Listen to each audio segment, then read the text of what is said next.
Baxın, gördüyünüz kimi fermalar var. Sovet dövründən qalma ağır və möhkəm konstruksiyadır. Uzunluğu 7 metrə, eni 1,20,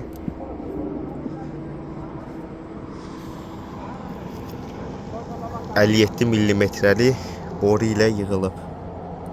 Divarın qalınlığı 4 millimetrədir.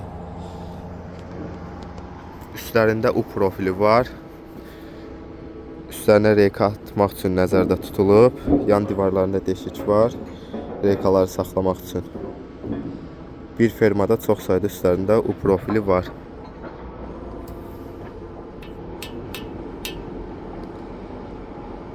Sovet dövrü istehsalıdır. GOS standartları ilə yığılıb. 5 ədəd mövcuddur ferma. Ünvan Abşeron Saray qəsəbəsi Daş bazarı. Əlaqə məlumatlarımız səhifədə qeyd edilib.